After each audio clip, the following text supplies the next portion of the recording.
What's going on, guys? So I've had it brought to my attention quite a few times just this last week that we have a huge problem in the car community. That problem is relays. There's a lot of people who don't understand or don't know how a relay works or how to wire it up. And I want to address that problem. And so I'm going to make a quick little video on how a relay works, how to wire it, and a couple of different uses. I mean, there's a lot of uses and I barely touch on a couple, but you can at least get the understanding of a relay. So I hope you enjoy it. Hang tight and I'll grab a relay and get this video started. All right, guys, so I got a relay here now, and I'm going to show you how it works and the most common ways to wire it up. So a relay, what it is just a switch. It's an electronic controlled switch. That way you can use a low current to allow a high current to pass through whatever you're trying to control. That's the most common. You can also use it for a switch, and I'll kind of explain a little bit of that in this video as well. So a relay is simple. It's two parts. You have a bridge and you have a solenoid to activate that bridge. So you're going to have a low current, 12 volts, and it's going to activate the coil.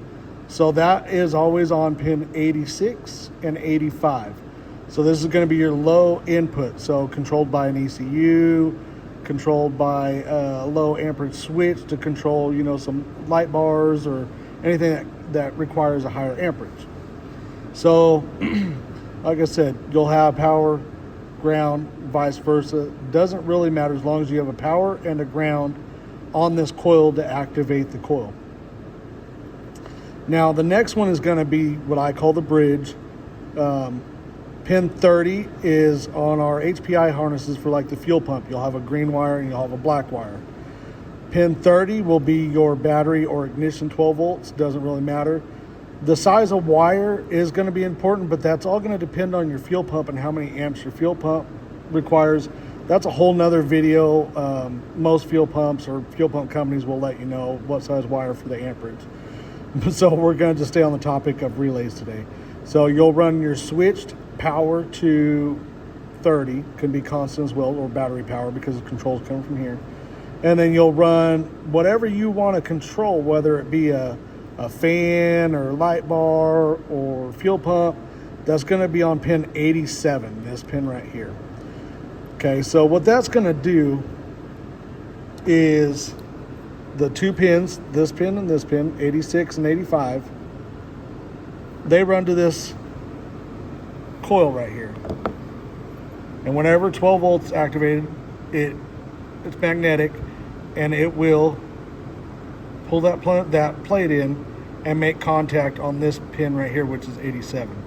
This pin that it's always on, normally closed without no power to it, that is pin 87A. That is this pin right here in the middle. And what that means is without your power going to pin 86 and 85, that is always going to have continuity. So whatever you have on this pin, whether it be a ground or a power, will always be coming out of this pin right here until you activate it, and it will kill the 12 volts or whatever connection you have right here with that pin. I hope that makes sense. But something like that would be used for, so if you're doing an LS swap, for example, and you have a 4L60 and it wants to see 12 volts when the brake's not pushed, and then whenever you push the brake, it wants to kill the 12 volts. So you would wire this in pretty much the same way as you would with the regular power and ground, except for your power is going to be from your brake light wire, is going to go to pin 86. You'll ground pin 85. That way when you hit the brakes, it'll send 12 volts here, and you got your ground, so it'll activate the coil. It will disconnect this pin here in the middle, 87A, and it will disconnect the 12 volts that it wants to see. This can be used for ground circuits. It doesn't matter. It's just going to make a contact inside the relay for this pin to this pin, so it's just a switch. Okay.